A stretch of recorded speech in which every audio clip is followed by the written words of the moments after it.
Ecclesia sermons வேத ஆராய்ச்சிக்கு உங்களை அன்போடு கூட வரவேற்கிறேன்.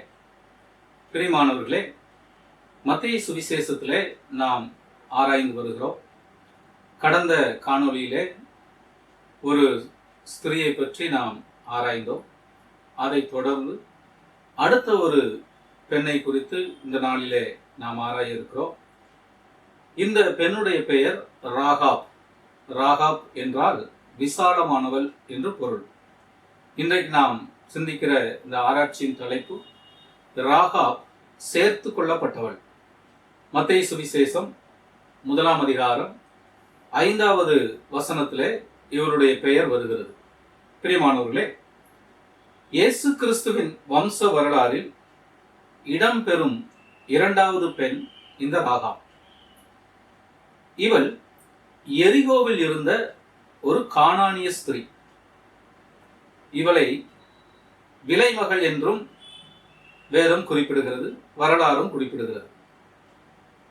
விலைமகளாக இருந்த இவளை இவருடைய பெற்றோர், உடன் பிறந்தவர்கள், உறவினர்கள், சமுதாயம் எல்லாரும் சேர்ந்து ஒதுக்கி வைத்திருந்தார்கள்.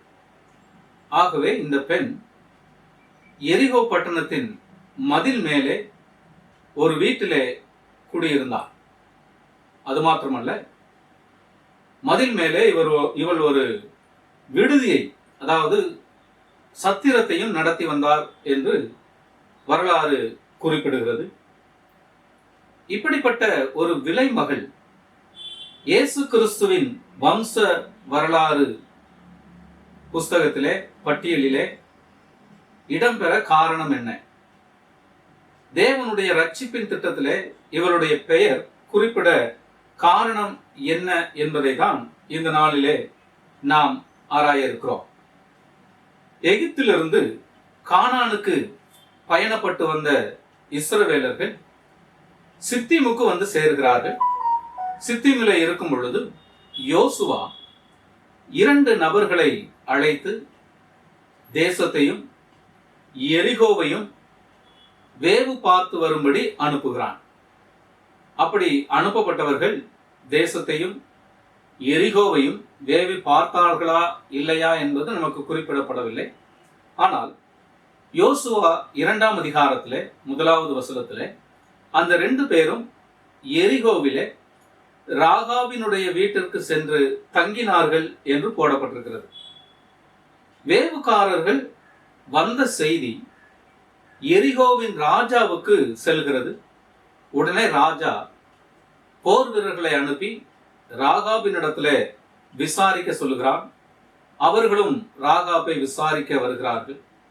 அதை அறிந்த ராகாப் இந்த 2 வேவுக்காரரையும் தன்னுடைய வீட்டின் மொட்டை மாடியிலே அவர்களை சணல் தட்டைகளுக்கு கீழாக மறைத்து வைத்துவிட்டு வெளியே வந்து அந்த போர் வீரர்களிடம் ஞானமாக பேசி, ஐயா, இப்பொழுதுதான் அவர்கள் சென்றார்கள், நீங்கள் உடனே போனால் பிடித்து விடலாம் என்று சொல்லி அவர்களை அனுப்பி விடுகிறார்.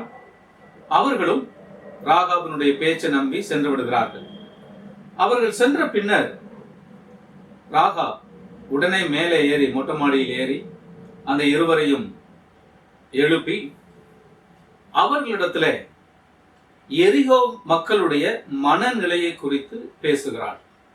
அப்படி பேசும் பொழுது யோசுவா 2ஆம் அதிகாரம் 9வது வசனத்திலே குறிப்பிடப்பட்டிருக்கிறபடி 3 காரியங்களை அவர்களுக்கு சொல்லுகிறார். ஒன்று, இஸ்ரவேல் மக்களிடத்திலே எரிகோ ஒப்படைக்கப்பட்டு விட்டது என்ற ஒரு மனநிலை எரிகோ மக்களுக்கு வந்துவிட்டது. 2வது, இஸ்ரவேல் மக்களை பற்றிய திகில் எரிகோ மக்களுக்கு வந்துவிட்டது. 3வதாக, எரிகோ பட்டணத்து குடிகள் எல்லாருமே இஸ்ரவேலை நினைத்து சோர்ந்து போனார்கள். இந்த 3 குறிப்புகளையும் ராகாப் அந்த வேவுக்காரருக்கு சொல்லுகிறார். இப்படிப்பட்ட ஒரு திகில், பயம், சோர்ந்து போகுதல் ஏன் வந்தது என்பதையும் ராகாப் அந்த வேவுக்காரருக்கு சொல்லுகிறாள். யோசுவா 2ஆம் அதிகாரம் 10வது வசனத்திலே அதை நாம் பார்க்கிறோம். என்ன காரணம் என்றால், இவர்கள் எகிப்திலிருந்து புறப்பட்ட பொழுது செங்கடலை இவர்கள் எப்படி கடந்தார்கள், அது எப்படி இவர்களுக்கு முன்பதாக வற்றி போனது, அவர்களுடைய பிரயாணம் முடித்து கானானின் எல்லை அருகிலே வந்த பொழுது எமோரியரின் 2 ராஜாக்கள் சீகோன் ஓக் என்கிற இந்த 2 ராஜாக்களுக்கும் இஸ்ரவேலர்கள் என்ன செய்தார்கள். இந்த 2 நிகழ்வையும் கேட்டு அறிந்து கொண்ட எரிகோ மக்களுக்கு அப்படிப்பட்ட ஒரு பயம், திகில், சோர்வு வந்துவிட்டது. இதை ராகாப் அவர்களுக்கு அறிவிக்கிறார். அது மட்டுமல்ல, இந்த ராகாப் இஸ்ரவேலின் தேவனாகிய கர்த்தரை அறிக்கையிடுகிறார். என்ன சொல்லுகிறார்? உங்கள் தேவனாகிய கர்த்தரே உயர வானத்திலும் கீழே பூமியிலும் தேவனானவர், அவர் மட்டும்தான் தேவன் என்பதை ராகாப் அறிந்து கொண்டாள் என்பதை அறிக்கையிடுகிறார். அதன் பின் அந்த வேவுக்காரரை பார்த்து சொல்லுகிறார், ஐயா, நான் உங்களுக்கு உதவி செய்தது போல, உங்கள் ஜீவனை காத்தது போல நீங்கள் எனக்கு உதவி செய்ய வேண்டும். என்னுடைய குடும்பம், தாய் தகப்பன், உடன் பிறந்தவர்கள், உறவினர்கள், இவர்களை நீங்கள் பாதுகாக்க வேண்டும், அவர்களுடைய உடைமைகளையும் பாதுகாக்க வேண்டும் என்று ஒரு வேண்டுதலை அவர்களுக்கு வைத்து அவர்களை ஜன்னல் வழியாக இறக்கி விடுகிறார். அவர்களை இறக்கிவிட்ட பின் அந்த ஜன்னலிலே அவர்களை இறக்கிவிட்ட அந்த கயிறை கட்டி வைக்கிறார். அந்த கயிறு ஒரு சிவப்பு நூல் கயிறு, அடையாளத்துக்காக அவர்கள் கேட்டுக்கொண்டதினாலே இவள் கட்டி வைக்கிறார். இஸ்ரவேலர் எரிகோவை கைப்பற்றுகையில் ராகாபையும் அவருடைய குடும்பம், தாய் தகப்பன், உடன் பிறந்தவர்கள், உறவினர்கள், அவர்களுடைய சொத்து பத்து எல்லாவற்றையும் பாதுகாத்து இஸ்ரவேலருடைய பாளையத்துக்கு புறம்பே அவளை குடியமர்த்துகிறார்கள், தங்க வைக்கிறார்கள். யோசுவா 6ஆம் அதிகாரம் 23வது வசனம். பின்னாட்களிலே இந்த ராகாப் இஸ்ரவேலருக்கு நடுவிலே வாசம் பண்ணுகிற உரிமையை பெற்றுக் கொள்கிறார். இதை 6ஆம் அதிகாரம் 25வது வசனத்திலே நாம் பார்க்கிறோம். இந்த உரிமை இந்த ராகாப்புக்கு எப்படி வந்தது என்றால், இஸ்ரவேல் கோத்திரத்திலே யூதா கோத்திரத்தை சேர்ந்த சல்மோன் என்கிற ஒரு மனிதன் இந்த ராகாபை திருமணம் செய்து கொள்கிறார். மத்தேயு 1ஆம் அதிகாரம் 5வது வசனத்திலே அதை நாம் பார்க்கிறோம். அந்த சல்மோனுக்கு போவாஸ் என்கிற குமாரன் பிறக்கிறான். போவாசின் வம்சத்திலே தாவீது ராஜா வருகிறார். தாவீதின் வம்சத்திலே உலக இரட்சகராகிய இயேசு கிறிஸ்து பிறக்கிறார். இவ்விதமாக அந்த ராகாப் என்கிற பெண் இஸ்ரவேலரின் வம்ச பட்டியலிலே வருகிறாள். அவர்கள் மத்தியிலே சுதந்திரத்தை பெறுகிறாள், வாசம் செய்யும் உரிமையை பெறுகிறார்.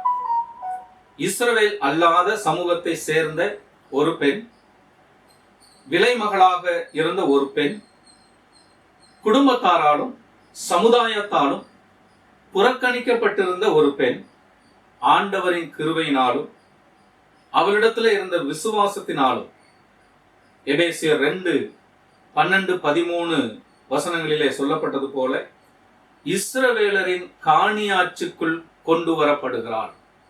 அதனால்தான் நான் இதனுடைய தலைப்பை ராகாப் சேர்த்து கொள்ளப்பட்டவள் என்று வைத்திருக்கிறேன். இஸ்ரவேலரின் காணியாட்சிக்குள் கொண்டு வரப்பட்டார். ரட்சிப்பின் திட்டத்திலும் ரட்சிப்பின் வம்ச வழியிலும் இவள் சேர்த்து கொள்ளப்படுகிறாள். பிரியமானவர்களே, இந்த ராகாப் விசுவாசிகளின் பட்டியலிலும் பெயர் வருகிறதை நாம் பார்க்க முடியும். எபிரேயர் 11ஆம் அதிகாரம் 31வது வசனம். அதைவிட மேலாக குறிப்பிட வேண்டுமானால், கிறிஸ்துவின் வம்ச வரலாறிலே இவள் இடம் பெறுகிறாள்.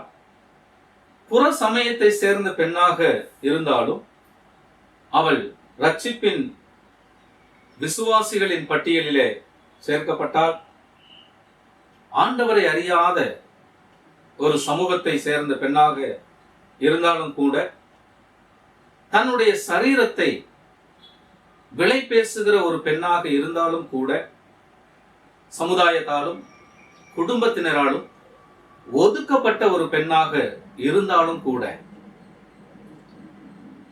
கிருபையினாலே அவளிடமிருந்த விசுவாசத்தின் மூலம் இப்படிப்பட்ட ஒரு மேன்மையை அவள் பெறுகிறாள். அது மாத்திரமல்ல, வேதம் இந்த ராகாபை சாராளோடு ஒப்பிடுகிறது, யாக்கோபோடும் ஒப்பிடுகிறது. விசுவாச பட்டியலிலே ஆபிரகாமோடும் ஒப்பிடுகிறது. யாக்கோபு 2 அதிகாரம் 21 26 வசனங்களிலே ஆபிரகாமின் விசுவாச கிரியையை குறித்து யாக்கோபு எழுதும் பொழுது அங்கே இந்த ராகாபையும் குறிப்பிட அவர் மறந்துவிடவில்லை. அப்படிப்பட்ட ஒரு மேன்மையான இடத்தை இந்த ராகாப் பெறுகிறார். ஆண்டவரை அறியாமல் புற இனத்தில் இருந்த ஒரு விலைமகள் மேசியாவின் வம்ச வரலாறில் இடம் பிடிப்பது என்பது ஆண்டவரின் கிருபையின் மேன்மை. கிருபையாக அவளுக்கு கிடைக்கப்பட்டது. பிரியமானவர்களே, வேதம் சொல்லுகிறது எபேசியர் நிருபத்திலே, நாமும் ஒரு காலத்திலே அப்படித்தான் இருந்தோம். கிறிஸ்துவை அறியாதவர்களாக, தேவன் இல்லாதவர்களாக, புற இனத்தவர்களாக இருந்த நம்மை அவர் கிருபையினாலே விசுவாசத்தை கொண்டு நமக்கு இஸ்ரவேலரின் காணியாட்சிக்குள்ளே இடம் கொடுக்கிறார். இன்று நம்மிலே புறக்கணிக்கப்பட்ட மக்களாக நாம் உணர்ந்தாலும், ஒதுக்கப்பட்ட மக்களாக உணர்ந்தாலும், அவமானத்துக்குள்ளான மக்களாக உணர்ந்தாலும் ஒரு விஷயத்தை நாம் மறந்துவிடக்கூடாது. கிறிஸ்துவை பற்றிய விசுவாசம் நம்மிடத்தில் இருக்கும் பொழுது அந்த விசுவாசம் அவருடைய கிருபையினாலே நம்மை மேன்மைக்குள்ளாக கொண்டு வரும்.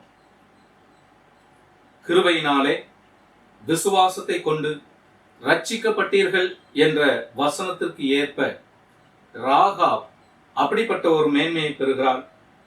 இன்றைக்கும் அதே ஆண்டவர் நம்மோடு கூட இருக்கிறார், இந்த பூமியிலே செயலாற்றுகிறார்.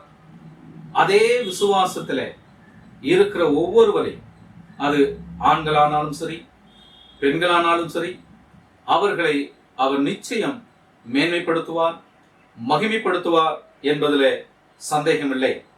பிரியமானவர்களே, இந்த ராகாபை போல நம்மையும் அவர் மேன்மைப்படுத்த வல்லவராக இருக்கிறார். அடுத்த காணொளியில் உங்களை நான் சந்திக்கும் வரை உங்களிடமிருந்து விடைபெறுவது போதகர் டேனியல் நந்தகுமார். ஆண்டவர் உங்களை ஆசீர்வதிப்பாராக. ஆமென்.